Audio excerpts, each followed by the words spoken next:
Introdução à Análise Espacial de Dados Matriciais.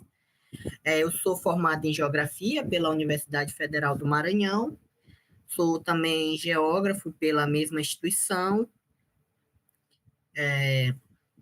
sou mestre em Geografia pela Unesp de Presidente Prudente, doutor em Geografia também pela Universidade Estadual de Campinas, sou especialista em geoprocessamento com pesquisas na linha da análise espacial, dados matriciais, classificação de uso e cobertura da Terra, e nós vamos dar início à nossa disciplina Análise Espacial de Dados Matriciais.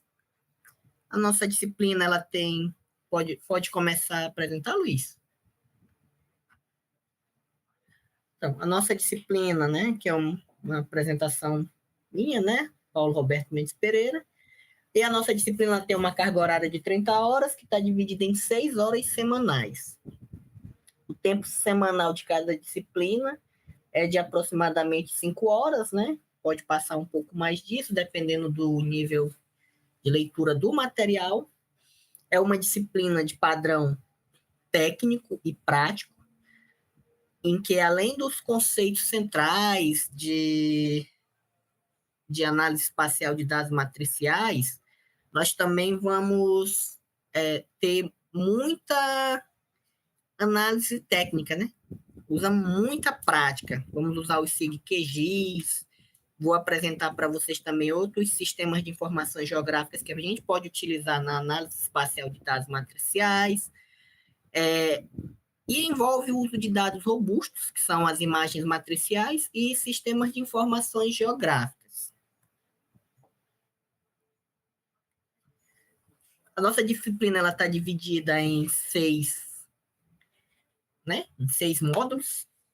Na semana 1, que é a semana que nós iniciamos dia 9 e vamos até dia 15, a gente vai fazer uma introdução à análise de dados matriciais, ou seja, eu vou apresentar para vocês o que é o dado matricial, o que é uma imagem, por que ela é importante, o tipo de uso que ela faz e alguns processos que a gente pode estar utilizando dentro da análise espacial com dados matriciais.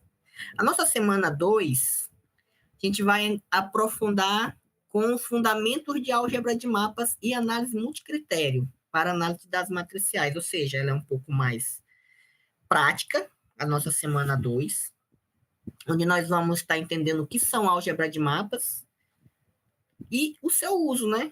Tipo assim, por que é importante utilizar imagens, matrizes, rastros? Porque ele permite fazer esse processo de álgebra, permite usar equações, permite fazer matemática de bandas e todas essas análises que são importantes dentro do geoprocessamento. E aí nós vamos também dar umas pinceladas na análise multicritério, um importante modelo de geração de dados, né? Nós temos aí outros modelos para geração de dados também, né? Mas aí a gente vai pincelar sobre análise de dados multicritério. Semana 3 vai ser fundamento de análise do relevo. Aqui nós vamos aprofundar sobre o uso principalmente de modelos digitais de elevação, vamos ver o que é um modelo digital de terreno, o que é um modelo digital de superfície, o que caracteriza cada um deles, e aí vamos aprender alguns processamentos. Vamos aprender a fazer a declividade, vamos aprender a fazer um raster de direção de vertente, aí vamos utilizar o modelo digital de elevação, pode ser um SRTM, pode ser outro modelo digital de elevação. A SRTM ela já encontra-se um pouco em desuso, né? Mas nós vamos estar aprofundando um pouco mais com outros modelos também. Vou apresentar para vocês alguns que são pagos, outros que são grátis. Vou mostrar como baixar esses dados. A nossa semana 4, a gente vai trabalhar com morfometria de bacias. Aqui nós vamos também ter um caráter mais prático, vamos aprender a extrair uma bacia hidrográfica, gerar uma bacia hidrográfica, utilizando um modelo digital de elevação. Aí o modelo digital de elevação, vocês vão ver na semana 3 o que é, né? E aí, a partir disso, nós vamos fazer algumas análises e algumas aplicações. Qual a importância disso? A nossa semana 5, a gente vai trabalhar com métricas de paisagem. Vamos fazer uma introdução a métricas de paisagem.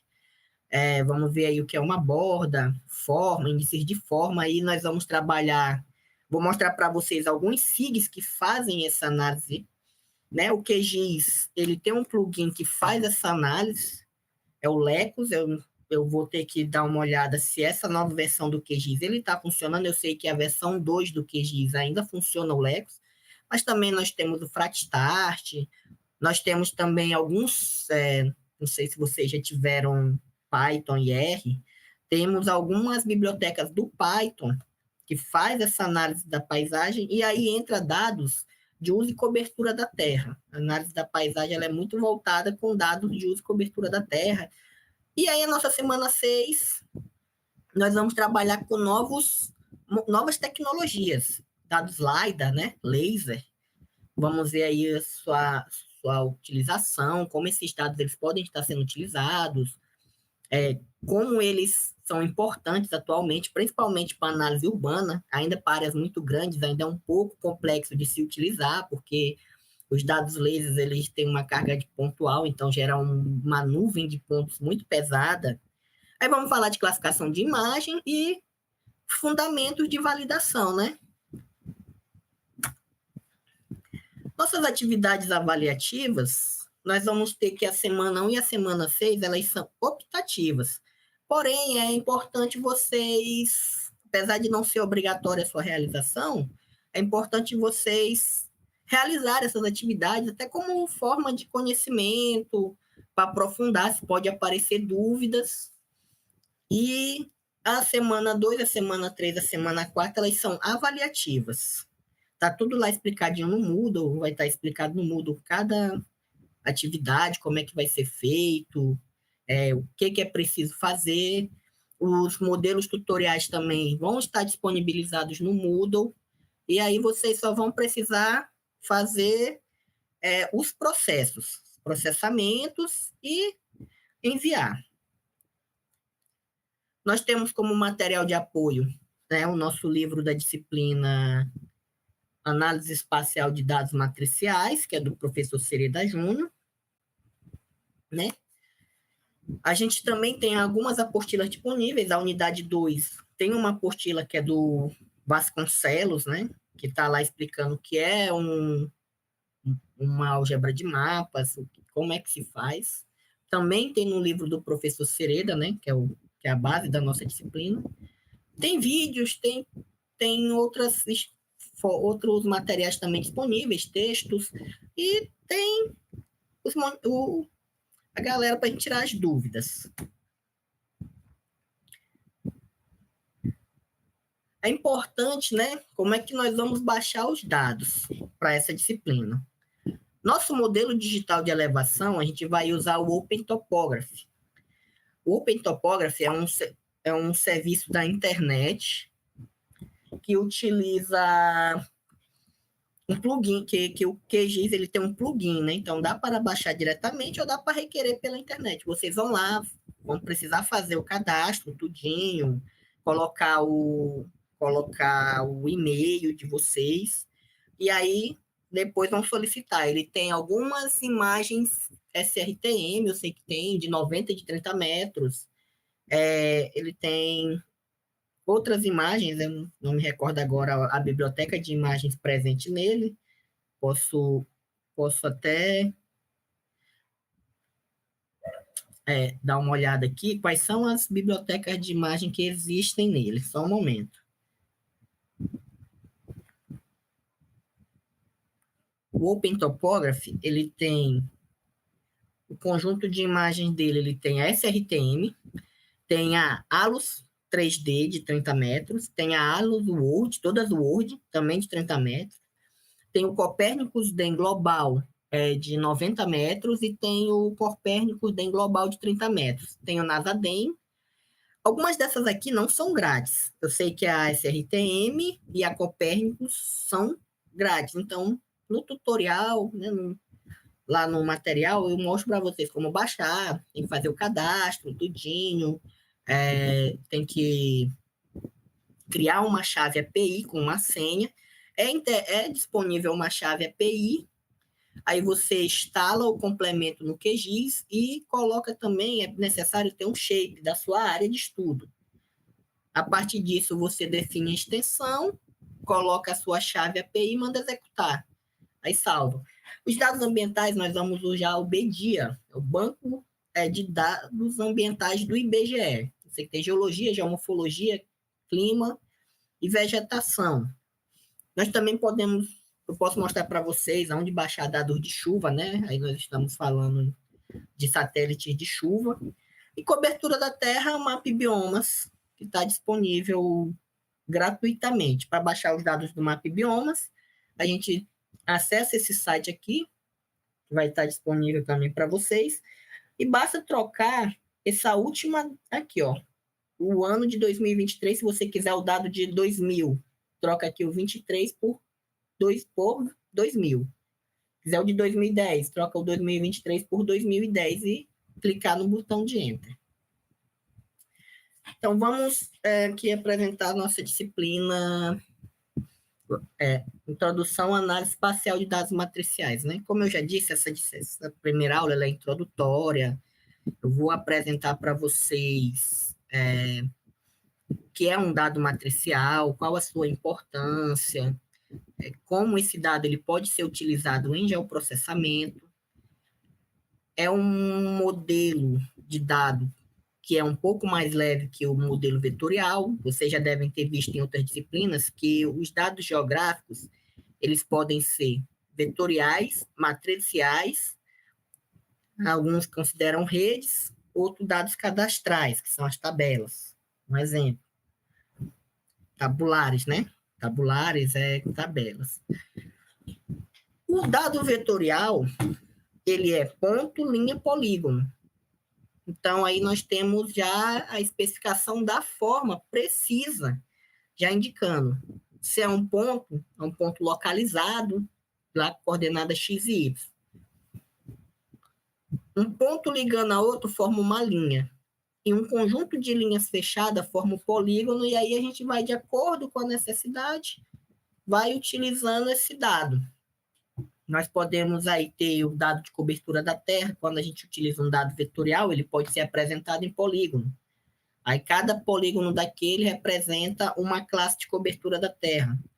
Se for uma estrada ou um rio, a gente tem a representação em linha. Se for um ponto de ônibus, se for ponto de coleta de resíduo, nós temos a representação em pontos. Redes é um conjunto de pontos que pode formar uma nuvem de pontos. E aí nós temos também os dados matriciais. E o que são os nossos dados matriciais? O que é uma imagem matricial? Uma imagem matricial, ela nada mais é que uma função, né? X e Y, aonde, matematicamente falando, aonde cada ponto, X e Y, é uma intensidade luminosa que vai definir o seu valor proporcional, ou seja, o seu nível de cinza. Naquele ponto, que vocês podem ver que nós temos aqui como exemplo, é uma imagem, ela está no nível de cinza. Ao nós aplicarmos o zoom, nós temos um conjunto de quadradinhos, né? Um conjunto de pequenos polígonos quadrados. E aí, cada um desses polígonos, cada um desses quadrados, eles representam uma área. E essa área ela apresenta um valor. Esse valor representa característica naquele ponto, ou seja, naquele polígono, que seria o pixel. Então, a gente pode chegar à conclusão que o que é os dados matriciais? Eles são um tipo de dado geoespacial que representa informações como uma grade de células. Se vocês observarem, cada célula ela possui um valor correspondente a uma característica específica da área que ele cobre. E por que são importantes? Porque fenômenos contínuos são muito complexos de se representar em linha, polígono, ponto. Ou seja, como é que você consegue representar o padrão de relevo num ponto X, ou num ponto Y, ou numa área X ou numa área Y? Então, você, para representar o relevo em vetor, fica um dado muito pesado. Para representar padrão de chuva em determinado município, também é muito complexo. Então, dados matriciais, a representação em matriz, como aqui está mostrando, ela tem uma melhor capacidade de representação. Como é que se forma uma imagem? Aqui a gente precisa lembrar de dois conceitos, eu acho que vocês já devem ter visto em sensoriamento remoto, se já tiveram, né? É a amostragem e a quantização. Aqui eu tenho um lago, vocês podem observar o desenho de um lago, e a amostragem nada mais é que a digitalização desses processos indicando a localização, ou seja, é eu transformar esse lago em uma grade com linhas e colunas. E essa grade de linhas e colunas, ela vai apresentar uma área específica, que aí é a nossa resolução espacial que a gente vai ver mais lá para frente. Nós temos aí o lago, né?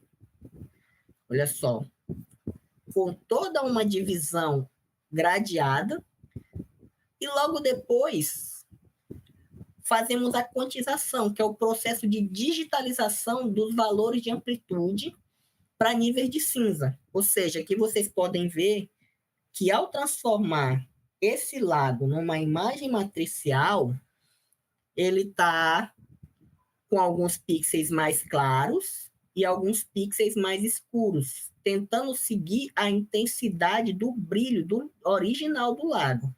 Olha só, vocês podem ver. E detalhe, o pixel ele está todo coberto. Ó, se vocês observarem, alguns pixels eles não são todos preenchidos, mas quando você faz a quantização, esse pixel ele passa a receber todo o valor do lago. As bordas mais escuras e o centro mais claro. Mesma forma que ficou, cada quadradinho foi preenchido, ou seja, cada pixel foi preenchido. E aí a gente entra na principal característica dos dados matriciais. Eles são organizados em linhas e colunas, ou seja, ele forma uma matriz de células, aonde cada célula são denominadas de pixel. Olha só, aqui nós temos linhas e colunas. Essas linhas, elas vão formando um conjunto de pixel, olha só, e cada pixel desse forma a célula, cada célula dela forma uma matriz. Ou seja, então, o que é uma imagem matricial? É uma matriz MN, aonde as linhas e colunas, com a sua confluência, formam o pixel. Então, nós podemos chegar à conclusão que a menor unidade de uma imagem é o pixel. Ou seja, a menor unidade espacial de uma imagem matricial é o pixel. E ele carrega informação espacial, que vocês podem observar que a gente está o tempo todo pincelando nesse dado. O pixel, ele carrega a informação espacial. Ou seja, aqui eu tenho um dado de classificação de cobertura da Terra, divididinho, onde eu posso ver aqui uma estrada, posso ver aqui uma área de corte seletivo, eu tenho um rio, e ao dar o zoom, eu tenho gradeado, e cada pixel desse aqui, olha só, ele tem a característica da classe que esse pixel representa. Podemos ver aqui alguns pixels que representam a água, outros representam uma vegetação mais densa, outros representam a área aqui que está com corte seletivo, pode ser para agricultura. E aí nós temos que cada célula da matriz ela armazena o valor da característica específica, ou seja, temperatura, altura, tipo de solo. Aqui eu estou dando como exemplo a parte das nascentes de um rio presente aqui no Maranhão, que é o Rio Balsas. Olha só, nós temos aqui um conjunto de células, aqui é uma imagem SRTM, né? E aí nós temos as cotas altimétricas aqui, ó, a altitude variando entre 8 e 610 metros. E aí nós conseguimos, a partir desse padrão, representar fenômenos contínuos, ou seja, precipitação, temperatura, altimetria, declividade, distâncias, né? O pixel no único ponto da superfície contém um valor. Aqui é uma imagem que eu estou mostrando para vocês, que ela tem diferentes valores de cotas altimétricas. E aí, a partir disso, a gente consegue realizar algumas funções matemáticas. Eu consigo dizer qual município apresentou maior padrão de chuva no período tal e o período entre 2000 e 2010, um exemplo. Qual a temperatura que existe entre janeiro e março, utilizando imagens matriciais, determinado ponto, a altimetria, né? Altitude. Consigo caracterizar relevo, terreno, consigo fazer morfometrias, consigo extrair informações de relevo, consigo gerar declividade de terreno, e aí isso aí tem um conjunto de usos que são importantes para o geoprocessamento.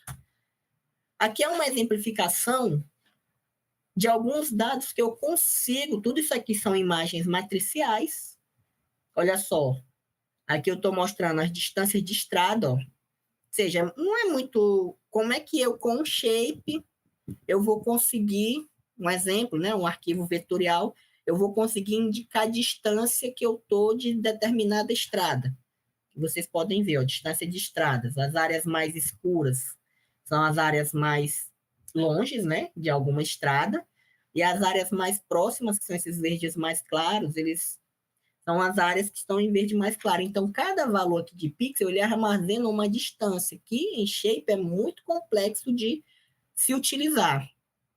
Mesma coisa aqui para esse mapa de distância de drenagem, que é uma imagem matricial, onde foi processado um modelo de distância para cada drenagem que apresenta dentro dessa área. Aqui, distância de área urbana, olha só. Aí eu tenho precipitação, olha só como eu consigo, a partir de dados matriciais, indicar onde está cada pixel aqui, ele é milímetros. Quanto choveu, né?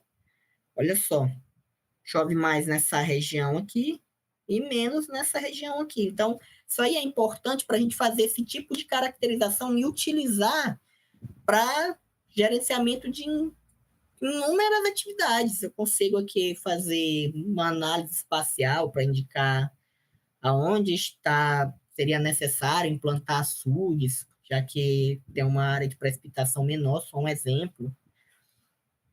Aqui é a nossa declividade e nossa hipossometria. Que é um padrão que eu também trago como exemplo, que é do uso de dados matriciais, que é um padrão de chuva para essa região aqui do sul do Maranhão.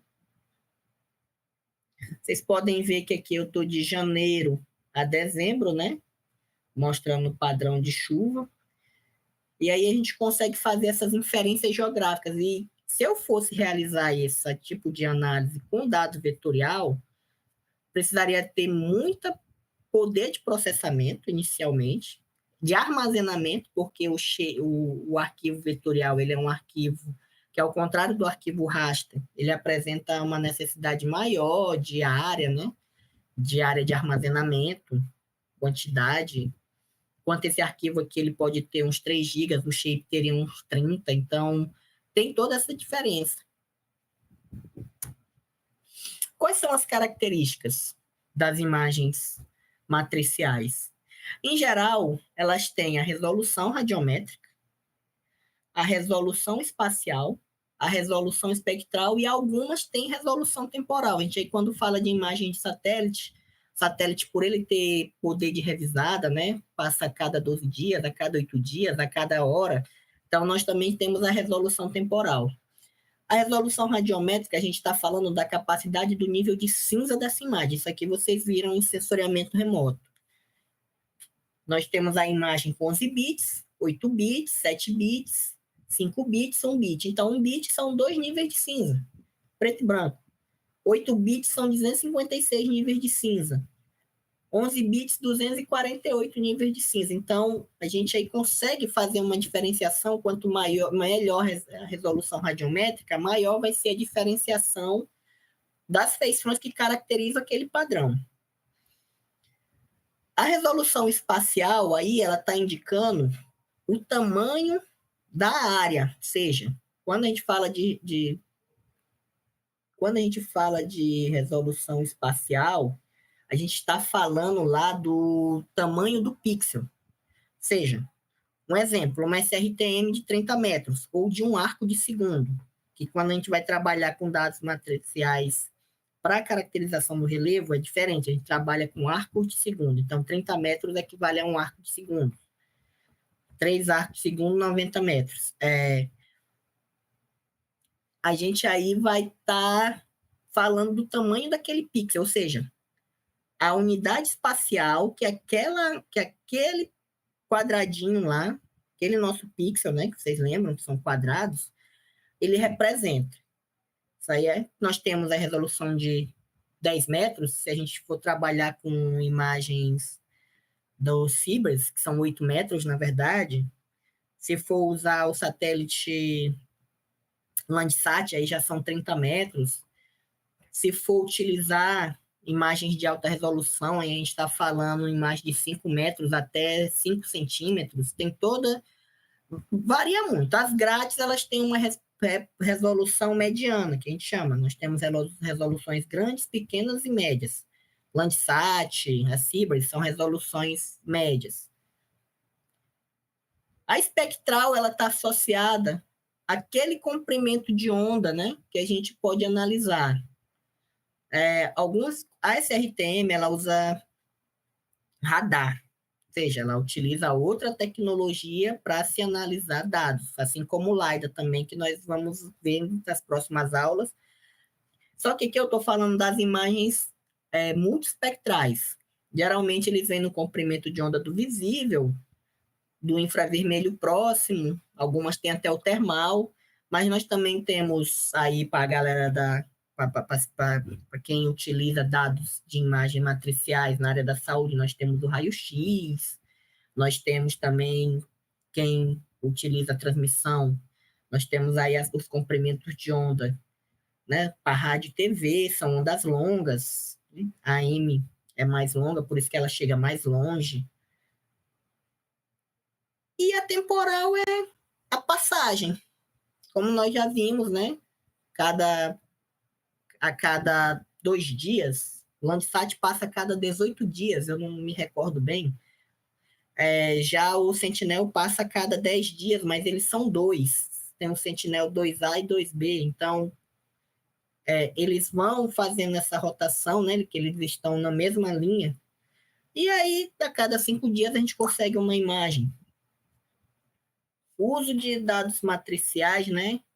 Que eu estava mostrando aqui alguns dados matriciais e o seu uso, que para fazer matemática de bandas, álgebra de mapas e também processos de classificação e extração de informações. Nesse caso aqui é do Pereira 2024, que ele utilizou para caracterizar o uso e cobertura da Terra para o ano de 1990, para o ano de 2020, e a partir de um modelo de simulação que envolve um conjunto de algoritmos e matemática de bandas e outras informações, ele simulou para ver a perda de cobertura vegetal para o ano de 2030.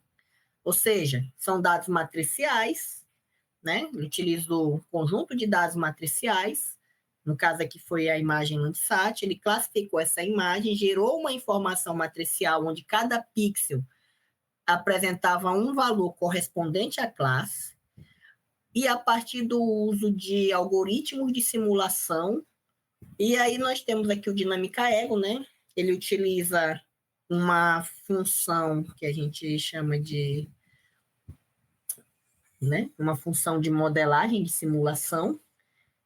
E aqui eu estou dando uma exemplificada de como é feito esse processo. Aqui é uma análise de matemática de banda simples, uma soma.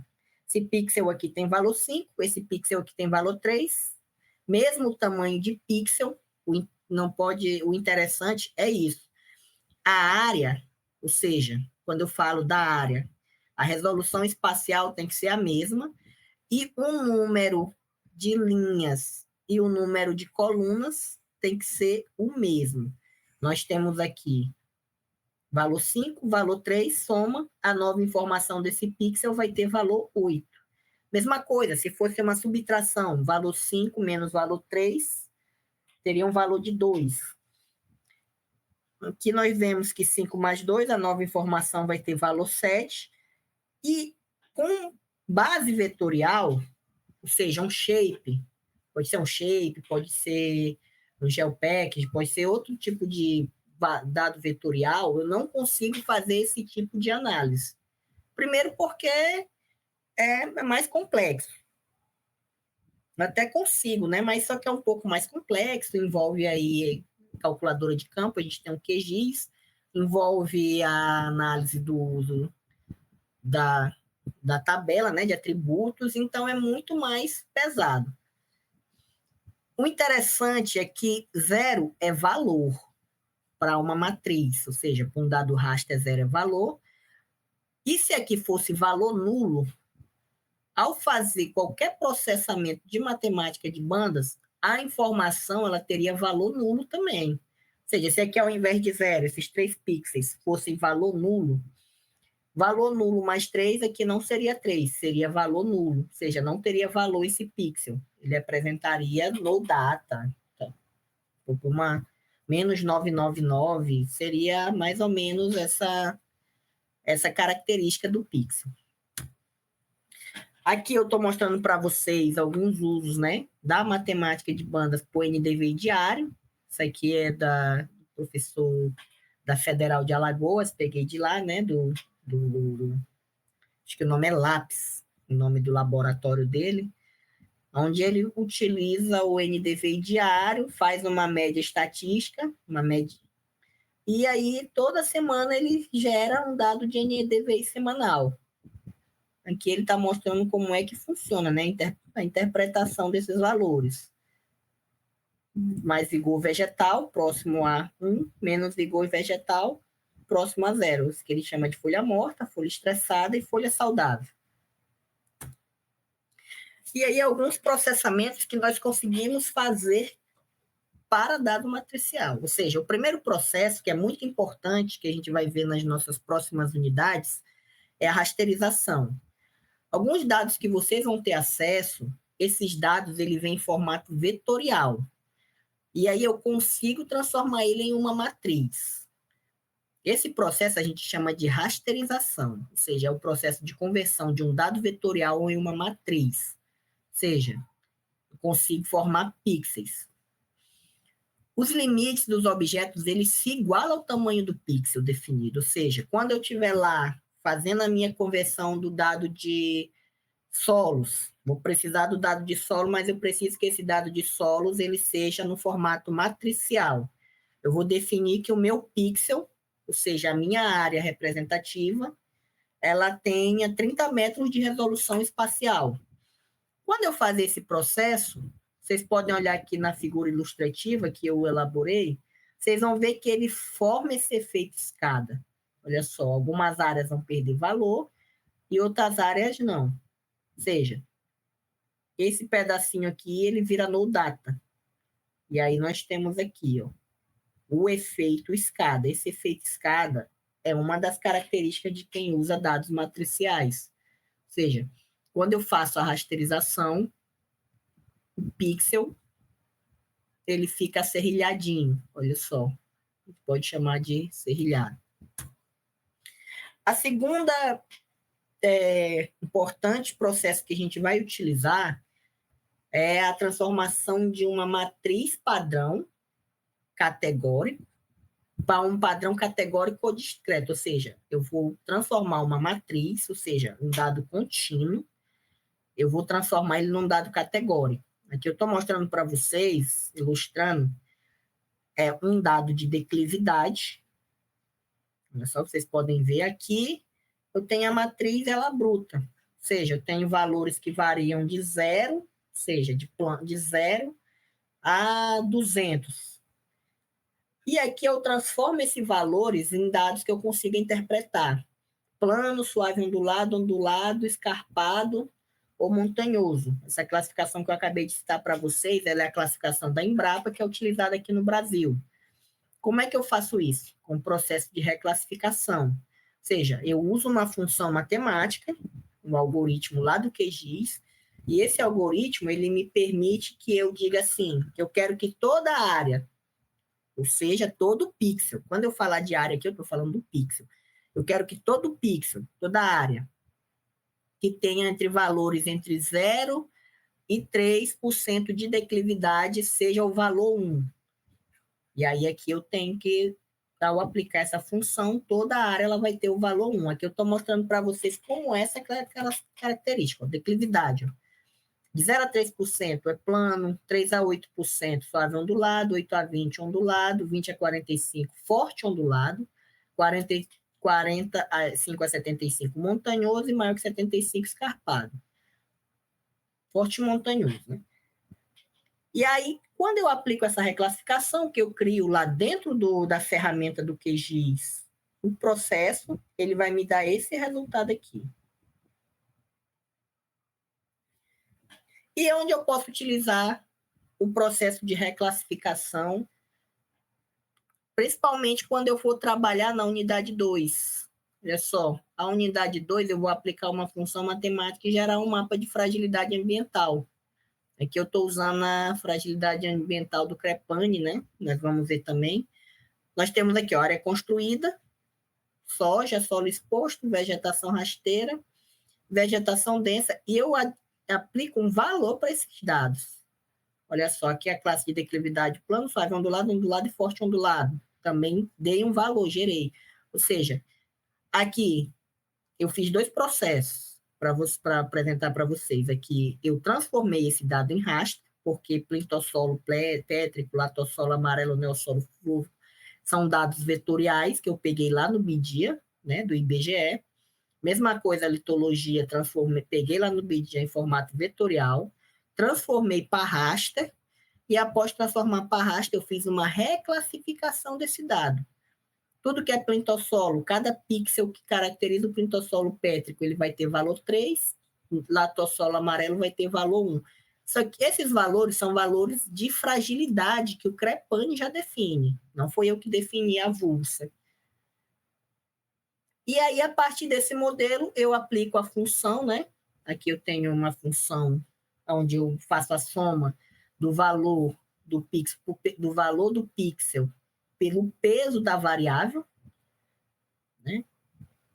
E aí eu gero esse mapa, que é uma informação. Geralmente, essas informações são utilizadas muito no zoneamento ambiental, a gente tem aí dados para geração, para implantação de aterros sanitários, para implantação de fatores, para implantação de açudes. Geralmente, a gente faz esse tipo de análise. E, por último, a gente vai ver a reamostragem. O que é a reamostragem? A reamostragem nada mais é do que transformar um pixel em um conjunto de novos pixels com um valor menor ou maior. Ou seja, eu posso reamostrar para um pixel maior ou para um pixel menor. Aqui, como exemplificação, eu tenho aqui um pixel de 30 metros e eu vou fazer uma reamostragem dele para 15 metros. Ou seja, o único pixel de 30 metros agora eu vou ter 4 pixels de 15 metros, porque vou ter 2 linhas e 2 colunas. O importante é destacar, eu aumento o número de células. Ou seja, eu aumento a quantidade de pixels. Mas a reamostragem, ela não altera o valor do pixel. Porque, veja só, pixel aqui de 30 metros, ele tem um valor 245. Agora eu vou ter 4 pixels de 15 metros com valor também de 245. Ou seja, o que eu faço? Eu apenas aumentei a minha quantidade de pixels, ou seja, eu aumentei a minha matriz, eu tenho mais linhas e mais colunas agora, mas os valores são os mesmos. Quando que isso é usado, é importante. Principalmente em álgebra de mapa, quando a gente tem informações de diferentes instituições. Um exemplo, o MapBiomas ele tem 30 metros, mas a minha CRTM ela pode ter 90 metros. São dados que eles não vão casar. O que eu posso fazer? Eu posso reamostrar um ou outro para um novo valor. A Sentinel-2, as bandas do visível e do infravermelho, elas têm 10 metros de resolução espacial. As outras bandas têm 20 metros. Geralmente, a gente reamostra as de 10 metros para 20 metros para fazer as nossas análises.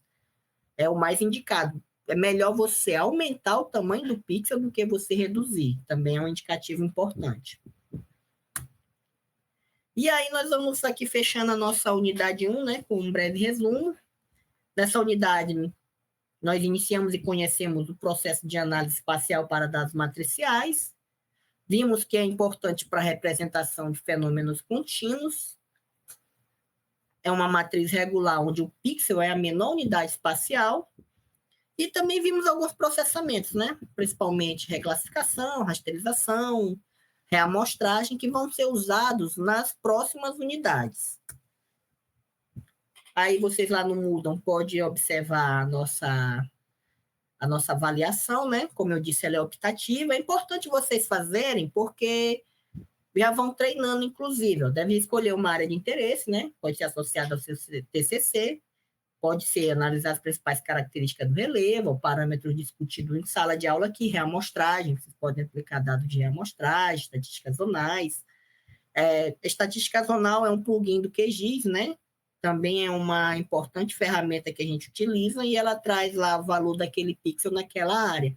Você tem um shape, em geral, você tem um shape, né? Pode ser um shape de município, pode ser um shape de área, qualquer, e você joga ela em cima daquele município, e ao você utilizar a estatística zonal, você pode dizer qual é a média daquele valor, se for um valor de altitude, qual é a mediana, quantos pixels tem, tudo isso é importante dentro do processo, a gente vai ver na próxima unidade, quando a gente trabalhar a álgebra de mapas. Qualquer dúvida, vocês podem ir ao fórum de discussão, né? Nossos tutores estão aí para auxiliar vocês, também vocês têm meu e-mail, para qualquer dúvida, perguntar.